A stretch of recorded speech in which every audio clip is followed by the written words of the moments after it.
Добре дошли! Днес ще се потопим в древната мъдрост на Кабала, за да потърсим отговори на един от най-големите въпроси в живота. Доколко всъщност държим юздите на собствения си път? И ето го големият въпрос, който е вълнувал хората от векове. Нали? Дали сме капитани на собствения си кораб? Или може би просто следваме някакъв предварително написан сценарий? Тук Кабала влиза с една доста категорична гледна точка. Всичко започва с тази мощна идея, че това, което ние често наричаме случайност или шанс, всъщност е нещо много по-дълбоко. И така, нека започнем с първата част – съдбата. Предопределена ли е? Според Кабала, краткият отговор е да. Основната идея е, че събитията в живота ни в голяма степен са част от един по-голям божествен план. Но чакайте, това не означава, че сме просто някакви марионетки. По-скоро можем да си го представим като един танц. Танц между нашите лични избори и една по-висша сила, която дирижира голямата картина. И точно тук нещата стават наистина интересни. Кабала твърди нещо, което на пръв поглед звучи напълно парадоксално. Че дори най-трудните моменти, дори тези събития, които определяме като лоши, всъщност работят за нашето най-висше добро. Нека си представим следната картинка. Един брилянтен студент, който получава отказ след отказ за мечтания стаж.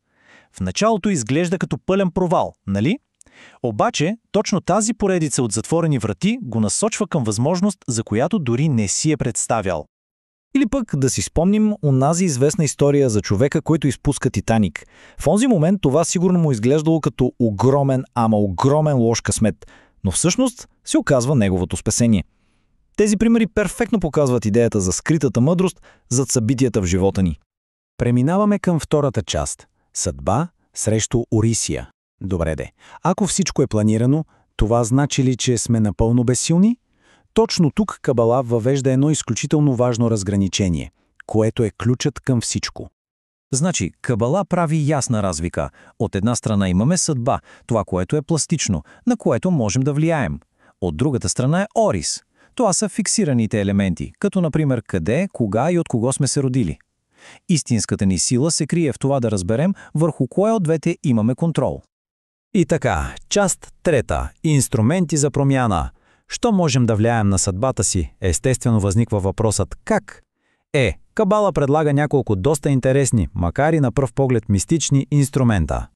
Първият инструмент може и да ви изненада, това е нашето име. В Кабала то се разглежда като един вид енергиен код, като ДНЕ-то на съдбата ни, което носи определена вибрация. Смята се, че дори използването на прякор може лекичко да промени този вибрационен път. Друг изключително мощен метод е смяната на местоживеенето. Аналогията тук е страхотна, с дърво, което може да процъфти, ако се премести дори само на няколко метра.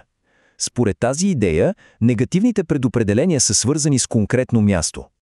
И знаете ли каква е логиката за това според древните мъдреци? Всъщност е доста просто. Ако едно негативно събитие е, така да се каже, програмирано да се случи на определено място, като се преместим, ние буквално излизаме от обхвата на неговото действие. Има една много стара притча за цар Соломон, която илюстрира този принцип перфектно. Той научава, че двама от неговите най-добри писари са обречени да умрат и в опит да ги спаси, ги изпраща в легендарния град Лоз, място, където се вярвало, че смъртта няма власт. Каква ирония, нали? Оказва се, че съдбата им е била да загинат точно на входа на този град. И така, изпращайки ги там, царят, без изобщо да иска, е изпълнил пророчеството. Това само показва колко силно може да е свързана съдбата с конкретното място.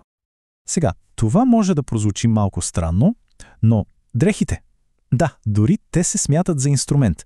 Идеята е, че дрехите попиват енергия, тази енергия влияе на нашата аура, а аурата от своя страна е това, което помага да се материализира съдбата ни.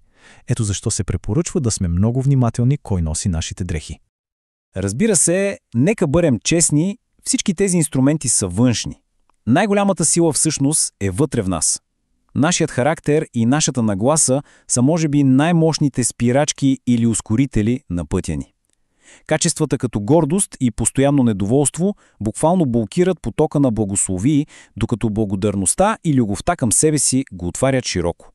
И така, стигаме до четвъртата част – силата на осъзнатия живот. Разгледахме няколко инструмента, но Кабала казва, че има един метод, който е царят на всички методи.